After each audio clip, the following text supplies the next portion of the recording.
Graça e paz, povo de Deus, programa Semeando Vida, da Igreja Semeando Família. Bom estarmos juntos conversando acerca da palavra. Bom dia, presbítero Lucas, graça e paz. Perdão, Lucas Albuquerque. Eu acho bonito Albuquerque, cara. Graça e paz, apóstolo, graça e paz você de casa, seja bem-vindo aí a esse tempo.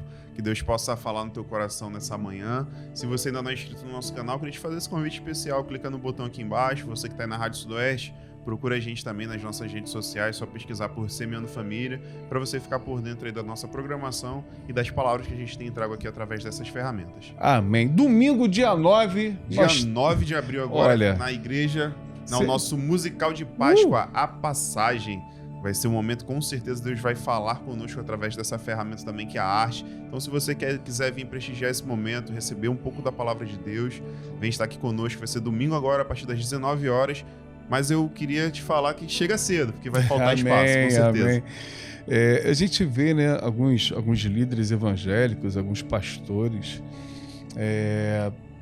Eu vejo com bom grado aquilo que é o cuidado com as nossas crianças e algumas datas que se tornam, né, às vezes mal conduzidas. Sim. Exemplo, vamos dar o ovinho de chocolate para as crianças e tal. Nada contra o ovo nem o chocolate, mas quando a gente ensina o propósito é totalmente diferente. Que nós possamos continuar ensinando às nossas crianças verdadeiramente o símbolo daquilo que é a Páscoa, o propósito de tudo aquilo que o Senhor nos deixou como herança. Lucas, em 2 Pedro, capítulo 2 e o versículo 15, eu tenho uma palavra para o nosso coração, para uma reflexão muito grande acerca daquilo que, como ser humano, nós precisamos observar e ter cuidado.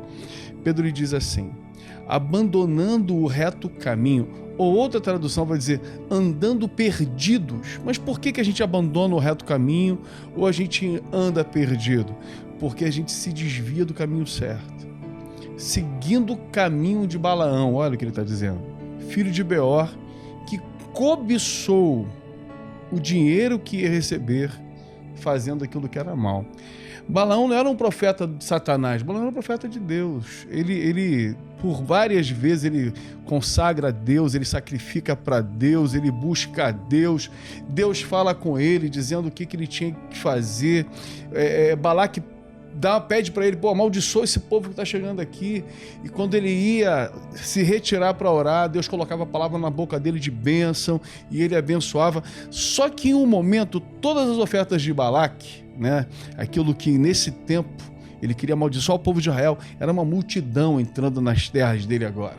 Então ele fica com medo, aí contrata Balaão. Balaão, daqui um dinheiro, vai lá e amaldiçoa.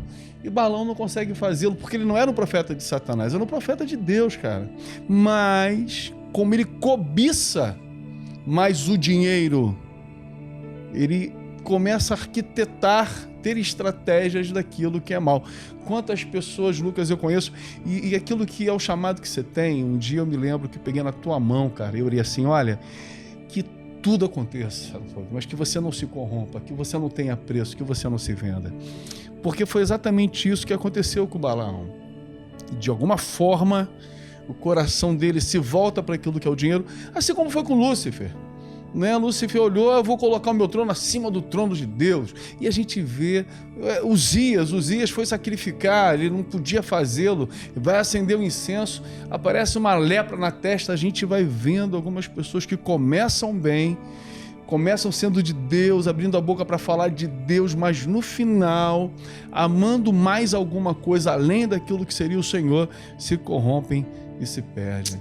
Infelizmente, esses exemplos, né, a Bíblia nos mostra várias situações nesse sentido, para nos alertar realmente, porque é algo que, se nós não estivermos vigiando e olhando para o alvo verdadeiro, nós vamos nos corromper facilmente, né? Como, às vezes é uma proposta que não parece ser nada nocivo, só vai me beneficiar, mas se ela começa a me afastar um pouco desse propósito, né, é igual um navio. Se o navio ele vai navegar por um período muito longo, se ele errar meio grau para a esquerda ou para a direita, no final lá daquele alvo ele perdeu 500, 600 quilômetros daquilo que era o alvo dele, né? E o inimigo, a gente vê que nesses últimos tempos tem tentado realmente não nos tirar de uma hora para outra daquilo que é o propósito, mas desviar pequenos caminhos que nos levariam para esse propósito e acertar esse alvo, né? E a gente poderia falar de diversas situações, às vezes é um relacionamento, às vezes é um emprego que não era para você ter aceitado, não, mas eu vou receber mais nesse emprego,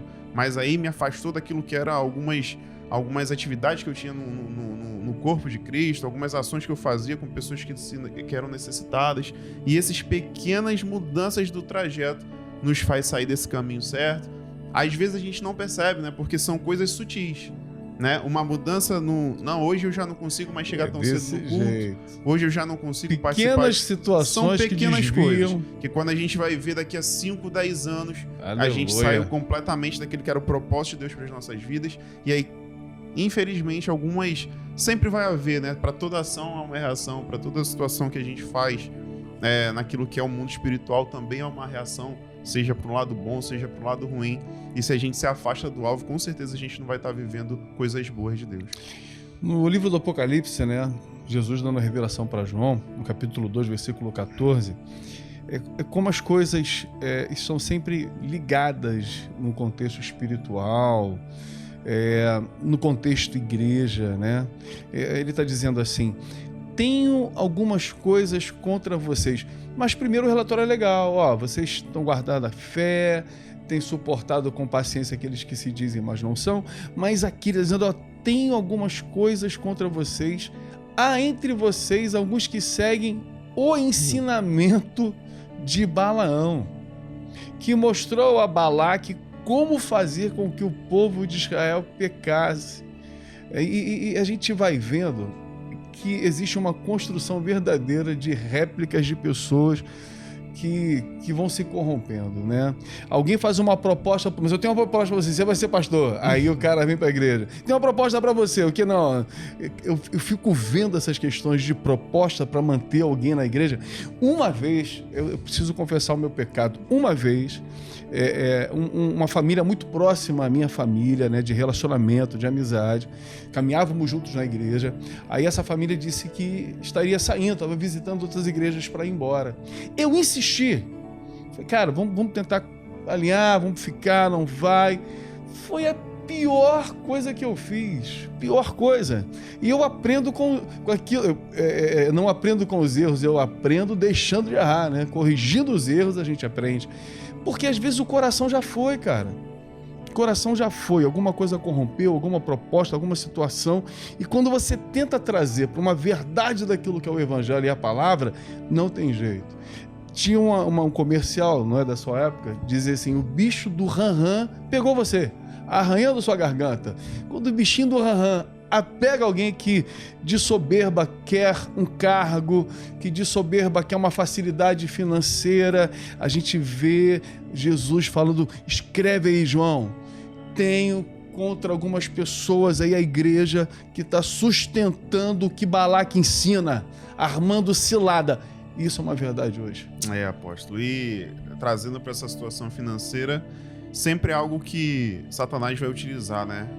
Nós como homens, e aí generalizando para o sentido humano, toda vez que você fala de situação financeira para aquilo que é uma família, com certeza o cabeça da casa ele vai se sentir balançado em alguma situação. Né? Conversando essa semana com um amigo, ele falou, Lucas, eu tô sendo espremido por Deus porque eu tô passando por uma situação financeira que, cara, eu não consigo sustentar, eu tô morando de favor na casa da minha sogra, e para um homem que tá ali na direção de uma família, isso é complicado pra caramba a gente passar por esse tipo de situação, né? Mas é um processo que Deus permitiu que passasse para que seja forjado um caráter. Forte. E se a gente negociar esse processo por algumas propostas, e Lucas, já tentei investir em alguma empresa, quebrei a cara, fui para um emprego onde Deus falou que não era para eu ir e eu perdi dinheiro, e diversas coisas vão acontecendo. E Deus, ele nos mostra realmente que se nós tentarmos negociar aquilo que é o caminho que ele está nos direcionando, nunca vai dar certo. Você pode até prosperar em alguma coisa, como o senhor pregou um dia desse. Você pode até trabalhar muito para comprar casa, você pode trabalhar muito para comprar um carro, mas em alguma coisa você vai estar falhando. Porque se não for o propósito de Deus, a gente vai estar pecando aqui igual esse povo que estava seguindo os ensinamentos errados, né? E aqui na continuação do versículo que o senhor leu, ele fala assim, né? dizendo que os israelitas deviam comer alimentos oferecidos aos ídolos e cometer imoralidade. Tudo aquilo que Deus falou que não podia fazer, não, mas calma aí, não é bem assim, não vamos levar ao pé da letra, vamos dar uma atualizada aqui, porque nos tempos de hoje a gente pode flexibilizar. E infelizmente não existe essa flexibilização do evangelho. É preciso que a gente permaneça nesse caminho para acertar o alvo. Que o Espírito Santo, porque ele sempre fala ao nosso coração.